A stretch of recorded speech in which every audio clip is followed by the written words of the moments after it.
أعوذ بالله من الشيطان الرجيم وجعلناهم أئمة يهدون بأمرنا وأوحينا إليهم فعل الخيرات وإقام الصلاة وإيتاء الزكاة وكانوا لنا عابدين ولوطا آتيناه حكما وعلما ونجيناه من القرية التي كانت تعمل الخبائث إنهم كانوا قوم سوء فاسقين وأدخلناه في رحمتنا إنه من الصالحين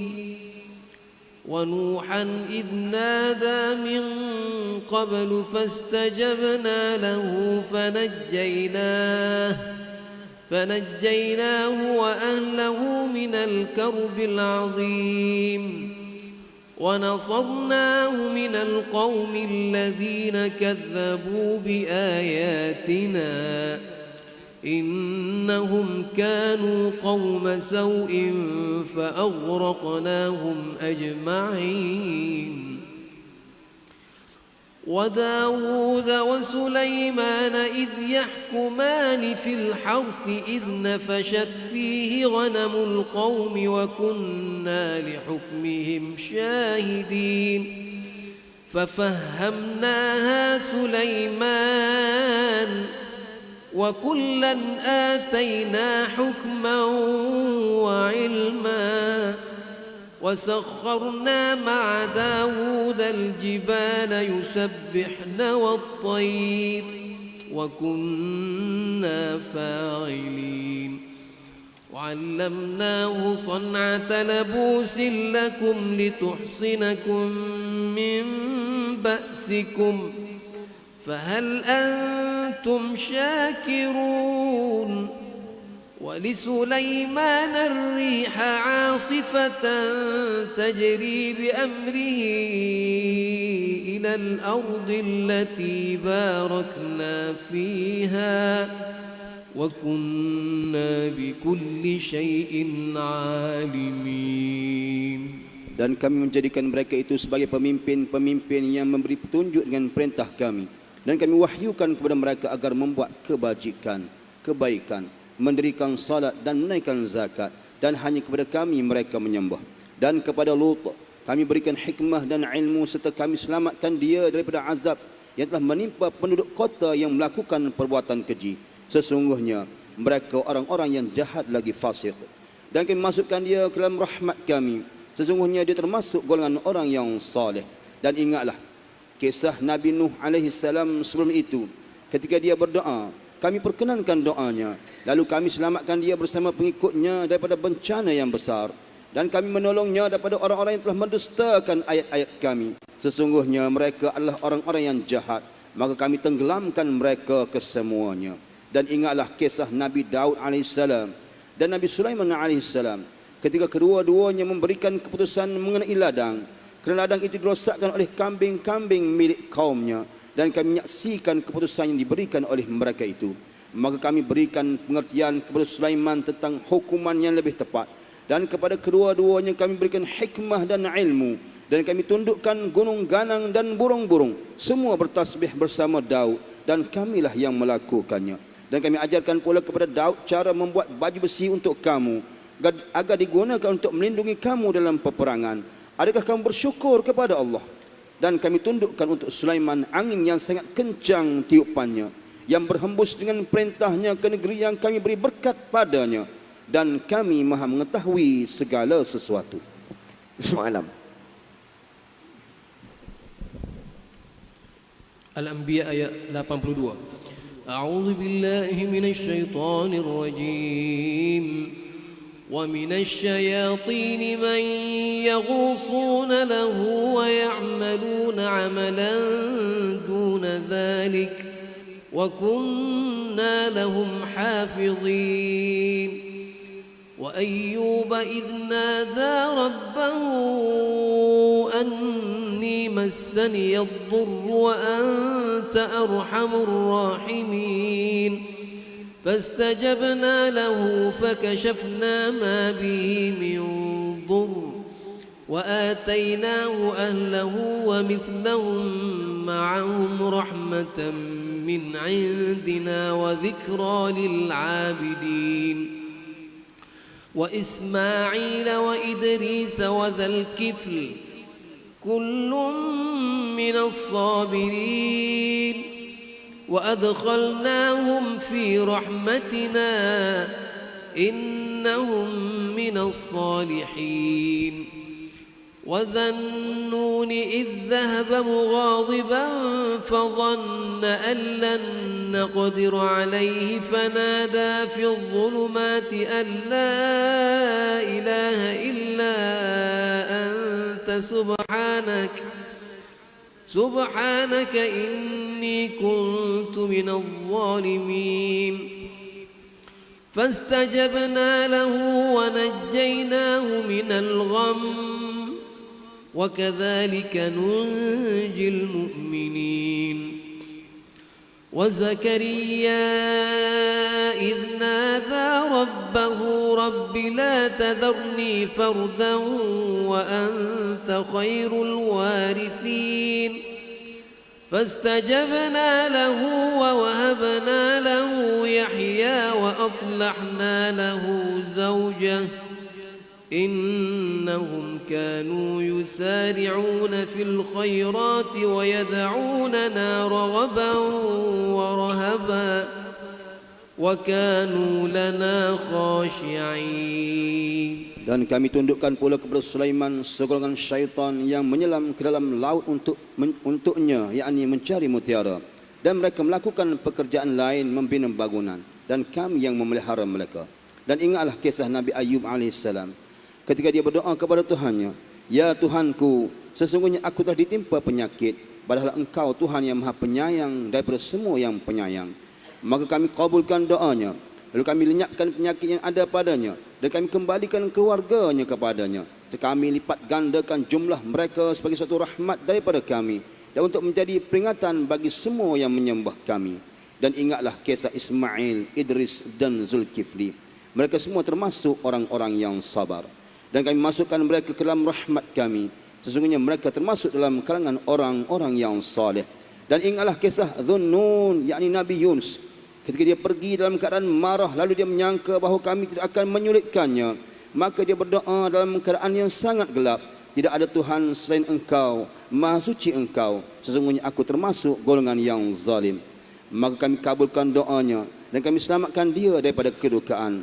Dan demikianlah kami menyelamatkan orang-orang yang beriman. Dan ingatlah kisah Nabi Zakaria AS ketika dia berdoa kepada Tuhannya, Ya Tuhanku, janganlah Engkau biarkan aku hidup seorang diri tanpa keturunan, dan Engkaulah ahli waris yang terbaik. Maka kami kabulkan doanya, dan kami anugerahkan kepadanya Yahya, serta kami jadikan istrinya dapat mengandung. Sesungguhnya mereka bersegera dalam membuat kebaikan, dan mereka berdoa kepada kami dengan penuh berharap dan cemas. Dan mereka orang-orang yang khusyuk kepada kami. Allahu a'lam. Al-Anbiya ayat 91. A'udzu billahi minasy syaithanir rajim. والتي أحصنت فرجها فنفخنا فيها من روحنا وجعلناها وابنها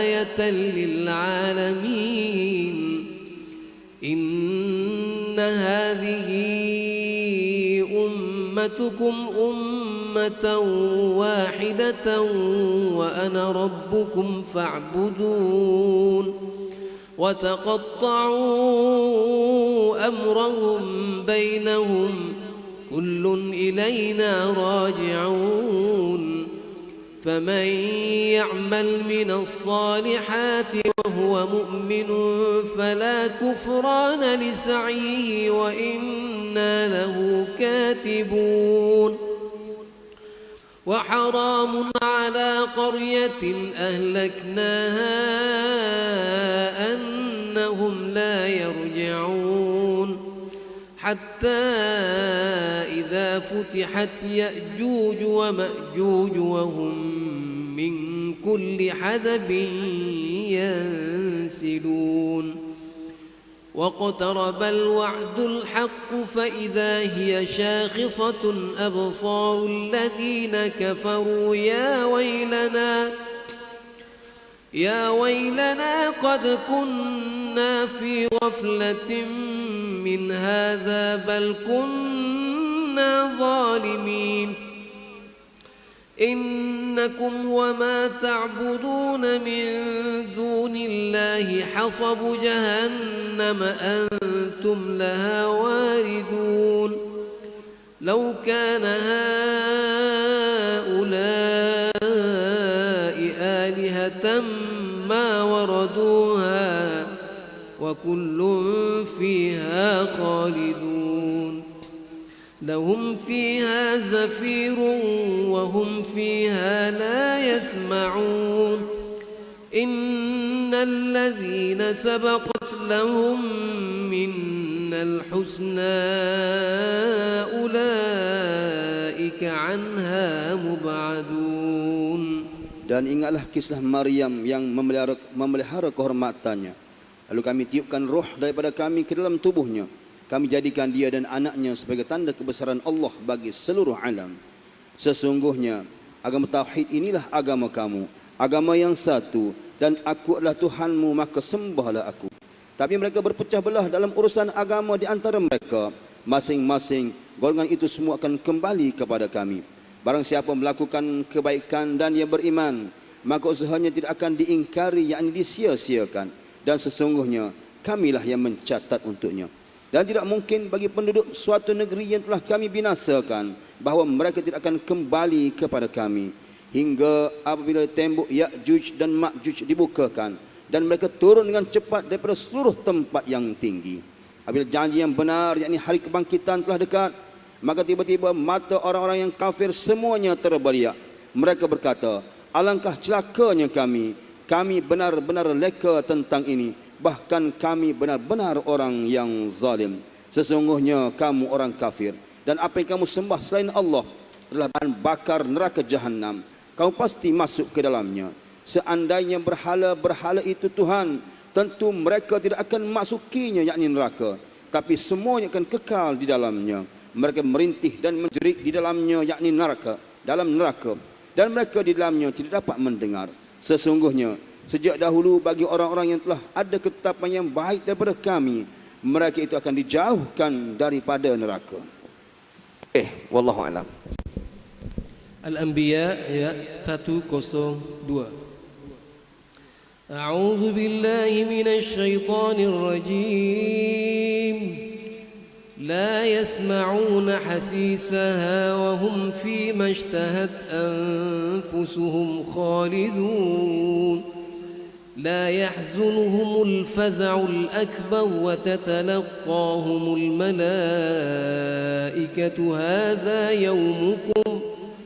هذا يومكم الذي كنتم توعدون يوم نطوي السماء كطي السجل للكتب كما بدأنا أول خلق نعيده وعدا علينا إنا كنا فاعلين ولقد كتبنا في الزبور من بعد الذكر أن الأرض يرثها عبادي الصالحون إن في هذا لبلاغا لقوم عابدين وما أرسلناك إلا رحمة للعالمين قل إنما يوحى إلي أنما إلهكم إله واحد فهل أنتم مسلمون فإن تولوا فقل آذنتكم على سواء وإن أدري أقريب أم بعيد ما توعدون إنه يعلم الجهر من القول ويعلم ما تكتمون وإن أدري لعله فتنة لكم ومتاع إلى حين قال رب احكم بالحق وربنا الرحمن المستعان على ما تصفون. Mereka tidak mendengar bunyi desisnya api neraka dan mereka kekal dalam menikmati semua yang mereka inginkan. Kejutan yang dahsyat tidak membuat mereka merasa sedih dan para malaikat akan menyambut mereka dengan ucapan, inilah hari yang telah dijanjikan kepadamu. Ingatlah, pada hari di mana langit kami gulung seperti gulung lembaran-lembaran kertas. Sebagaimana kami telah memulakan penciptaan pertama, begitulah kami akan mengulanginya lagi. Suatu janji yang pasti kami tepati. Sesungguhnya kami akan melaksanakannya. Dan sungguhnya telah kami tulis di dalam Zabur, sudah tertulis dalam Az-Zikr, yakni Luh Mahfuz, bahawa bumi ini akan diwarisi oleh hamba-hambaku yang saleh. Sesungguhnya apa yang disebutkan di dalam Al-Quran ini benar-benar menjadi petunjuk yang lengkap bagi orang-orang yang menyembah Allah. Dan kami tidak mengutus engkau, wahai Muhammad, melainkan untuk menjadi rahmat bagi seluruh alam. Katakanlah Muhammad, sesungguhnya apa yang diwahyukan kepadaku ialah bahawa Tuhanmu adalah Tuhan yang esa. Maka adakah kamu telah berserah diri kepadanya? Jika mereka berpaling, maka katakanlah Muhammad, aku telah menyampaikan kepadamu ajaran yang sama antara kita, dan aku tidak tahu adakah yang diancamkan kepadamu itu sudah dekat atau masih jauh.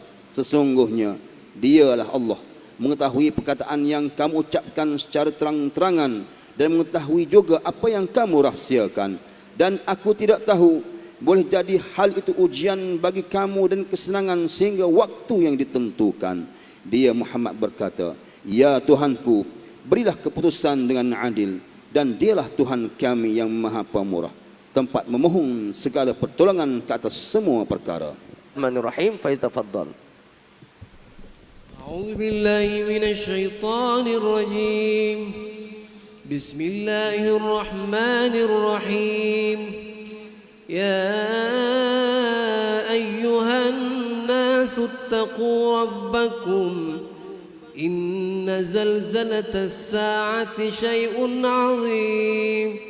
Yawma tarawnaha tadhhalu kullu murdi'atin 'amma أرضعت وتضع كل ذات حمل حملها وترى الناس سكارى وما هم بسكارى ولكن عذاب الله شديد ومن الناس من يجادل في الله بغير علم ويتبع كل شيطان مريد كتب عليه أنه من تولاه فأنه يضله ويهديه إلى عذاب السعير يا أيها الناس إن كنتم في ريب من البعث فإنا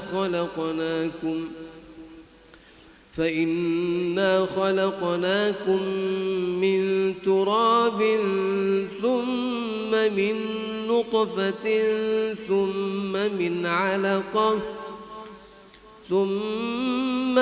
علقة ثم من مضغة مخلقة وغير مخلقة لنبين لكم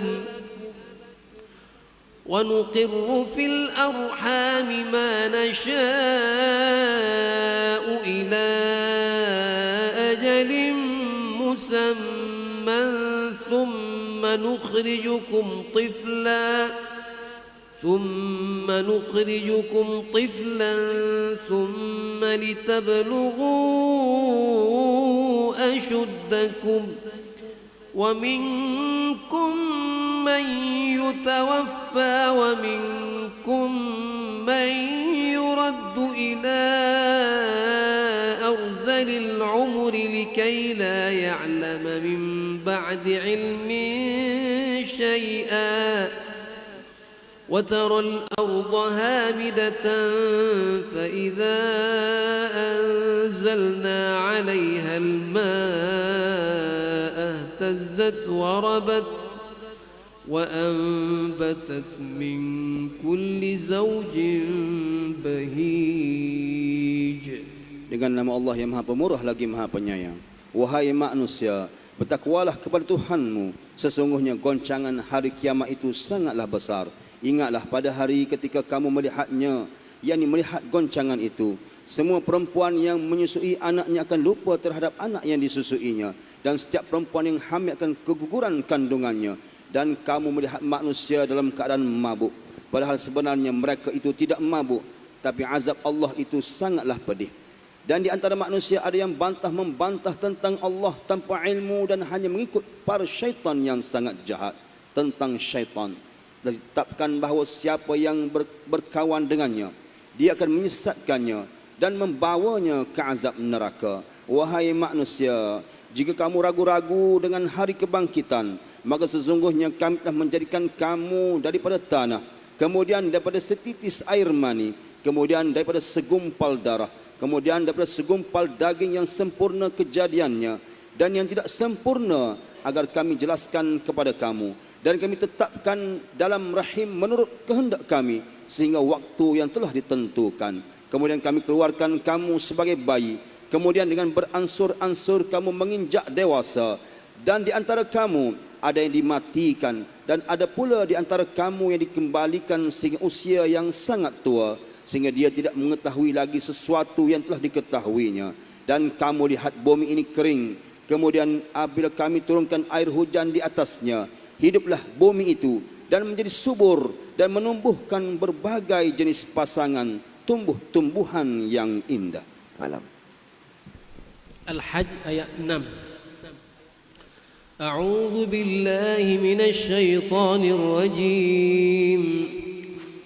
ذلك بأن الله هو الحق وأنه يحيي الموتى وأنه على كل شيء قدير وأن الساعة آتية لا ريب فيها وأن الله يبعث من في القبور ومن الناس من يجادل في الله بغير علم ولا هدى ولا كتاب منير ثاني عطفه ليضل عن سبيل الله له في الدنيا خزي ونذيقه يوم القيامة عذاب الحريق ذلك بما قدمت يداك وأن الله ليس بظلام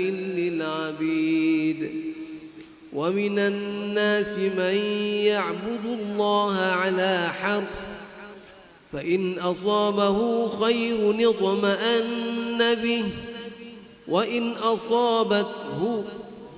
وإن أصابته فتنة انقلب على وجهه خسر الدنيا والآخرة ذلك هو الخسران المبين يدعو من دون الله ما لا يضره وما لا ينفعه ذلك هو الضلال البعيد يدعو لمن ضره أقرب من نفعه لبئس المولى ولبئس العشير إن الله يدخل الذين آمنوا وعملوا الصالحات جنات تجري من تحتها الأنهار إن الله يفعل ما يريد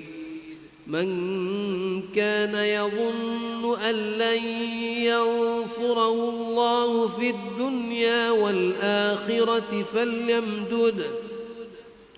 فليمدد بسبب إلى السماء ثم ليقطع فلينظر هل يذهبن كيده ما يغيظ. Demikian itu sesungguhnya Allah, dialah yang hak, dan sesungguhnya dialah yang menghidupkan segala yang telah mati, dan sesungguhnya dia maha berkuasa ke atas segala sesuatu.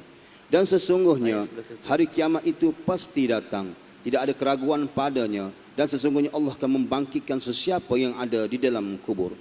Di antara manusia ada yang membantah tentang Allah tanpa ilmu, tanpa petunjuk, dan tanpa kitab yang memberi penerangan, sambil mengalihkan perutnya dengan bongkak untuk menyesatkan manusia daripada jalan Allah. Dia mendapat penghinaan di dunia, dan di hari kiamat kami berikan kepadanya rasa azab neraka yang membakar. Akan dikatakan kepadanya, itu kerana perbuatan yang dilakukan dahulu oleh kedua tanganmu, dan Allah sekali-kali tidak menzalimi hamba-hambanya. Dan di antara manusia ada yang menyembah Allah hanya di tepi, maka jika dia memperolehi kebaikan, dia merasa puas, dan jika dia ditimpa suatu ujian, dia berbalik ke belakang. Dia rugi di dunia dan di akhirat. Itulah kerugian yang nyata. Dia menyeru selain daripada Allah sesuatu yang tidak dapat mendatangkan bencana dan tidak pula memberi manfaat kepadanya. Itulah kesesatan yang jauh. Dia menyeru kepada sesuatu yang bencananya lebih dekat daripada manfaatnya. Sesungguhnya itu seburuk-buruk penolong dan sejahat-jahat kawan. Sesungguhnya Allah akan memasukkan orang-orang yang beriman dan melakukan kebaikan ke dalam syurga-syurga yang mengalir di bawahnya sungai-sungai. Sesungguhnya Allah membuat apa yang dia kehendaki. Barang siapa menyangka bahawa Allah tidak akan menolongnya, yakni Muhammad, di dunia dan di akhirat, maka hendaklah dia merentangkan tali ke langit-langit, lalu menggantungkan dirinya. Kemudian fikirkanlah, adakah tipu dayanya itu dapat melenyapkan apa yang menyakitkan hatinya. Ayat 16. A'udzu billahi minasy syaithanir rajim.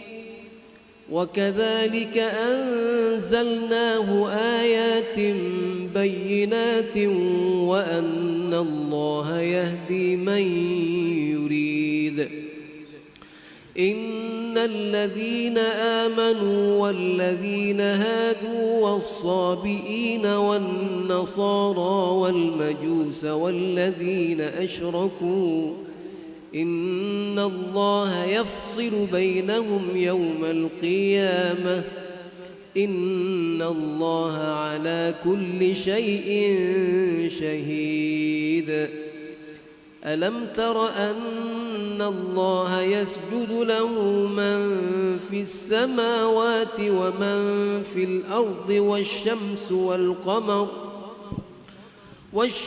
والقمر والنجوم والجبال والشجر والدواب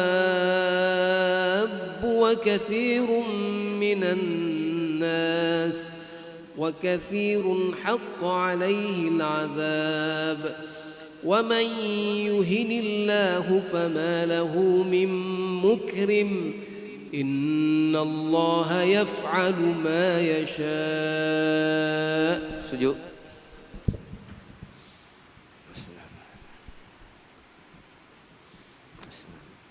Allah akbar. Assalamualaikum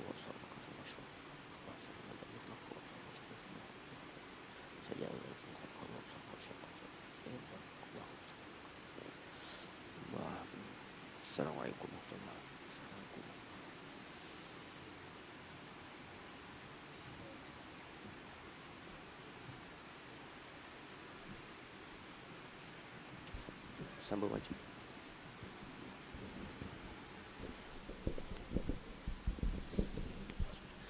هذان خصمان اختصموا في ربهم فالذين كفروا قطعت لهم ثياب من نار يصب من فوق رؤوسهم الحميم يصهر به ما في بطونهم والجلود ولهم مقامع من حديد كلما أرادوا أن يخرجوا منها من غم أعيدوا فيها وذوقوا عذاب الحريق إن الله يدخل الذين آمنوا وعملوا الصالحات جنات تجري من تحتها الأنهار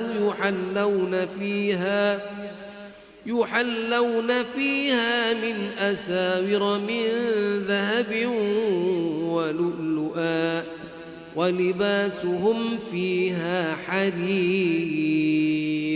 Demikianlah kami telah menurunkannya Al-Quran yang merupakan ayat-ayat yang nyata. Sesungguhnya Allah memberikan petunjuk kepada sesiapa yang Dia kehendaki.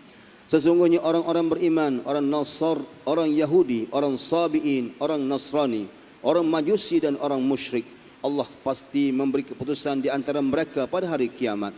Sesungguhnya Allah menjadi saksi atas segala sesuatu. Tidakkah engkau tahu bahawa sesiapa yang ada di langit dan sesiapa yang ada di bumi bersujud kepada Allah, juga matahari, bulan, bintang, gunung ganang, pohon-pohon, haiwan-haiwan yang melata dan banyak di antara manusia. Tetapi banyak manusia yang layak mendapatkan azab. Barang siapa dihinakan Allah, tidak ada seorang pun yang akan memuliakannya. Sesungguhnya Allah membuat apa sahaja yang Dia kehendaki. Inilah dua golongan, golongan mukmin dan kafir yang bertengkar mengenai Tuhan mereka. Maka bagi orang kafir akan dibuatkan pakaian-pakaian daripada api neraka untuk mereka. Ke atas kepala mereka akan disiramkan air yang mendidih. Dengan air yang mendidih itu akan menghancur luluhkan apa yang ada di dalam perut dan pada kulit mereka.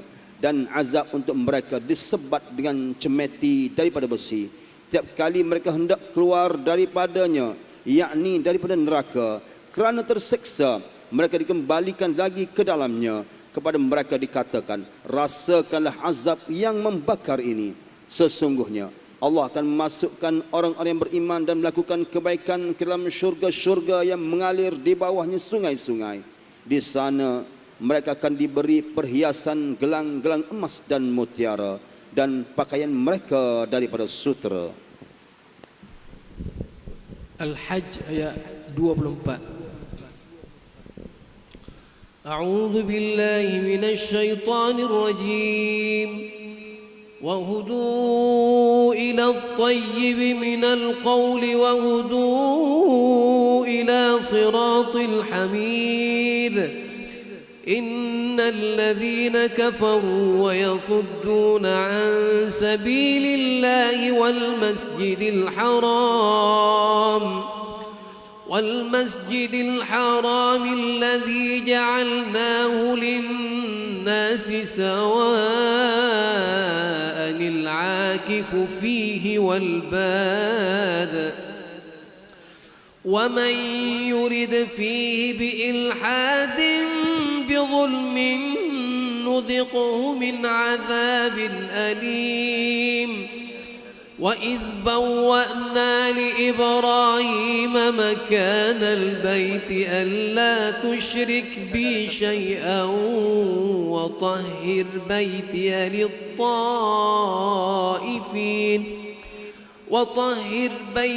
للطائفين والقائمين والركع السجود وأذن في الناس بالحج يأتوك رجالا وعلى كل ضامر يأتين من كل فج عميق ليشهدوا منافع لهم ويذكروا اسم الله في أيام معلومات على ما رزقهم من بهيمة الأنعام فكلوا منها وأطعموا البائس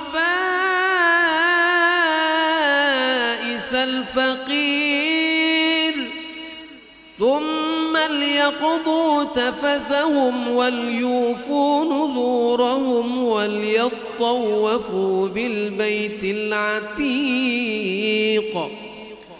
ذلك ومن يعظم حرمات الله فهو خير له عند ربه وأحلت لكم الأنعام إلا ما يتلى عليكم فاجتنبوا الرجس من الأوثان واجتنبوا قول الزور. Dan mereka diberi petunjuk dengan ucapan-ucapan yang baik dan diberi petunjuk pula ke jalan Allah yang terpuji. Sesungguhnya orang-orang kafir dan orang yang menghalang manusia ke arah jalan Allah dan ke Masjidil Haram yang telah kami jadikan terbuka untuk semua manusia, baik yang bermukim di sana maupun yang datang daripada luar, dan siapa sahaja yang bermaksud melakukan kejahatan secara zalim di dalamnya, nescaya akan kami rasakan kepadanya siksaan yang pedih. Dan ingatlah ketika kami tempatkan Ibrahim di tempat Baitullah dengan mengatakan, janganlah engkau menyekutukan aku dengan apapun, dan sucikanlah rumahku bagi orang yang tawaf dan orang yang beribadah dan orang yang rukuk dan sujud. Dan serulah manusia untuk menunaikan haji, nescaya mereka akan datang kepadamu dengan berjalan kaki atau menunggang setiap unta yang kurus. Mereka datang daripada segenap penjuru yang jauh agar mereka menyaksikan berbagai manfaat untuk mereka, dan agar mereka menyebut nama Allah pada beberapa hari yang telah ditentukan atas rezeki yang dia berikan kepada mereka yang berupa haiwan ternakan. Maka makanlah sebahagian daripadanya, dan sebahagian lagi berikanlah untuk dimakan oleh orang-orang yang sengsara dan fakir. Kemudian hendaklah mereka menghilangkan kekotoran yang ada di badan mereka, menyempurnakan nazar-nazar mereka, dan melakukan tawaf di sekeliling rumah tua yakni Baitullah. Demikianlah perintah Allah. Dan barang siapa mengagungkan apa yang terhormat di sisi Allah, maka itu lebih baik baginya di sisi Tuhannya. Dan dihalalkan bagi kamu semua haiwan ternak kecuali yang diterangkan kepadamu keharamannya. Maka jauhilah penyembahan berhala. Maka jauhilah penyembahan berhala-berhala yang najis itu, dan jauhilah perkataan dusta. Ke-1. A'udzu billahi minasy syaithanir rajim. Hunafa'a lillahi ghaira musyrikin bih. ومن يشرك بالله فكأنما خر من السماء فتخطفه الطير أو تهوي به الريح في مكان سحيق ذلك ومن يعظم شعائر الله فإنها من تقوى القلوب لكم فيها منافع إلى أجل مسمى ثم محلها إلى البيت العتيق ولكل أمة جعلنا منسكا ليذكروا اسم الله على ما رزقهم من بهيمة الأنعام فإلهكم إله واحد فله أسلموا وبشر المخبتين الذين إذا ذكر الله وجلت قلوبهم والصابرين على ما أصابهم والمقيم الصلاة ومما رزقناهم ينفقون والبدن جعلناها لكم من شعائر الله لكم فيها خير فاذكروا اسم الله عليها صواف فإذا وجبت جنوبها فكلوا منها وأطعموا القانع والمعتر كذلك سخرناها لكم لعلكم تشكرون لن ينال الله لحومها ولا دماؤها ولكن يناله التقوى منكم كذلك سخرها لكم لتكبروا الله على ما هداكم وبشر المحسنين إن الله يدافع عن الذين آمنوا إن الله لا يحب كل خوان كفور. Beribadahlah dengan ikhlas kepada Allah tanpa menyekutukannya. Barang siapa menyekutukan Allah, maka seakan-akan dia jatuh daripada langit lalu disambar oleh burung atau diterbangkan angin ke tempat yang jauh. Demikianlah perintah Allah. Dan barang siapa mengagungkan syiar-syiar Allah, maka sesungguhnya hal itu timbul daripada ketakwaan hati. Bagi kamu padanya, yakni haiwan sembelihan, ada beberapa manfaat sampai waktu yang ditentukannya. Sampai waktu yang ditentukan, kemudian tempat penyembelihannya adalah di sekitar Baitul Atiq, yaitu Baitullah. Dan bagi setiap umat telah kami syariatkan penyembelihan korban, agar mereka menyebut nama Allah atas rezeki yang dikurniakan Allah kepada mereka yang berupa haiwan ternakan. Maka Tuhanmu ialah Tuhan yang Maha Esa. Kerana itu serahkanlah diri kamu kepadanya. Sampaikanlah Muhammad khabar gembira kepada orang-orang yang tunduk patuh kepada Allah, yaitu orang-orang yang bila disebut nama Allah hati mereka bergetar, orang yang sabar atas apa yang menimpa mereka, dan orang yang mendirikan salat, dan orang yang menginfakkan sebahagian rezeki yang kami kurniakan kepada mereka. Dan unta-unta itu kami jadikan untukmu bahagian daripada syiar agama Allah. Kamu banyak memperoleh kebaikan daripadanya. Maka sebutlah nama Allah ketika kamu hendak menyembelihnya dalam keadaan berdiri dan kaki-kaki telah terikat. Kemudian apabila telah rebah yang mati, maka makanlah sebahagiannya dan berilah makan kepada orang yang merasa cukup dengan apa yang ada padanya, yakni tidak meminta-minta dan orang yang meminta. Demikianlah kami tundukkan unta-unta itu untukmu agar kamu bersyukur. Daging, yakni daging haiwan korban, dan darahnya itu sekali-kali tidak akan sampai kepada Allah, tapi yang sampai kepadanya adalah ketakwaan kamu. Demikianlah dia menundukkannya untukmu agar kamu mengagungkan Allah atas petunjuk yang dia berikan kepadamu. Dan sampaikanlah kabar gembira kepada orang-orang yang berbuat kebaikan. Sesungguhnya Allah membela orang-orang yang beriman, dan Allah tidak menyukai setiap orang yang khianat dan mengkufuri nikmat. Allahu a'lam. Al-Hajj ayat 39. A'udzu billahi minasy syaithanir rajim.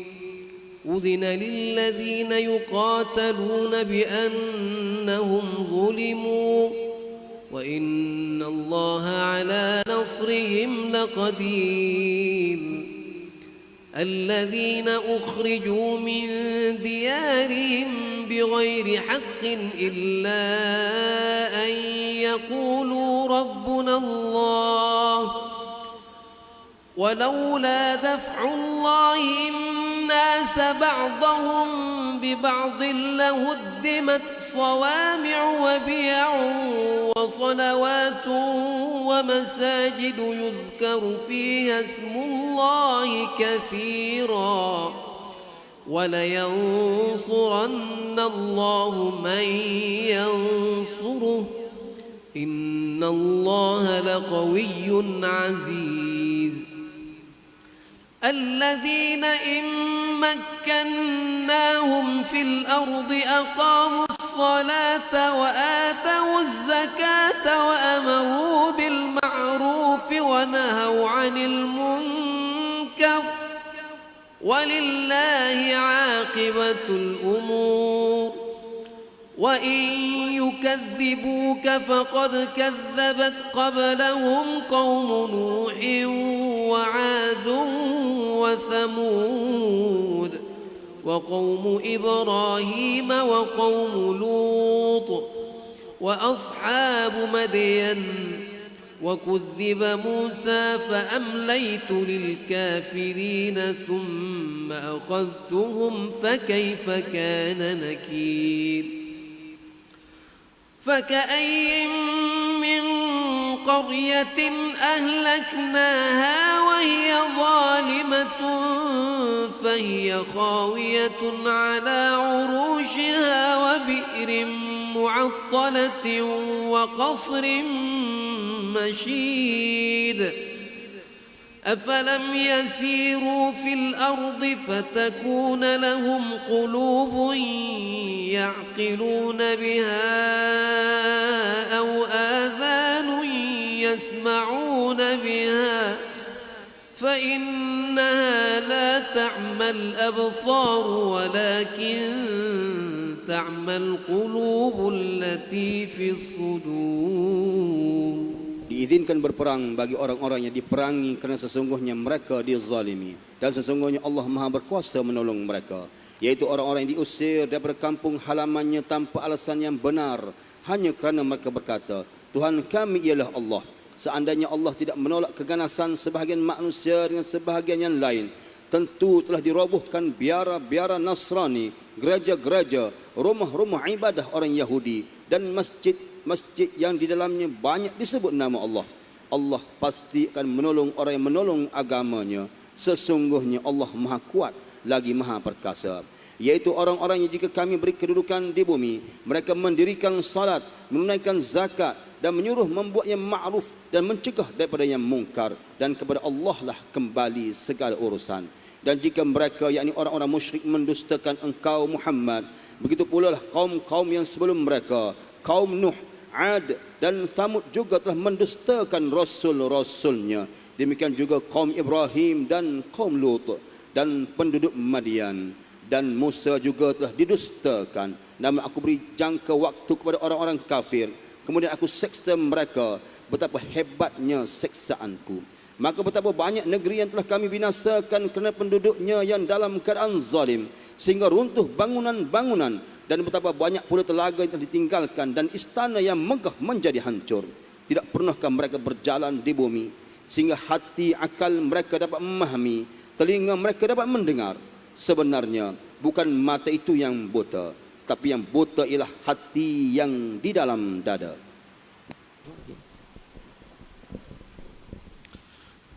Al-Hajj ayat 47. A'udzu billahi minasy syaithanir rajim. Wa yasta'jilunaka bil 'adzabi wa lan yukhlifa Allahu wa'dahu.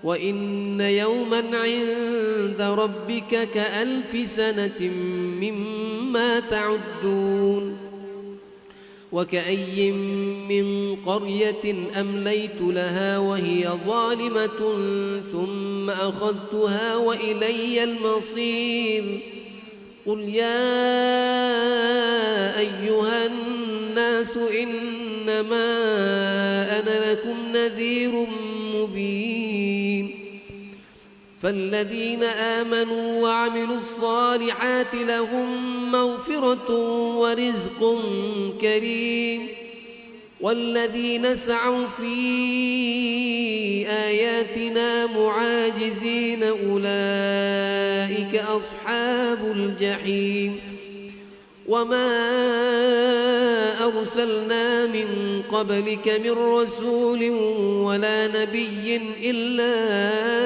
إذا تمنى ألقى الشيطان في أمنيته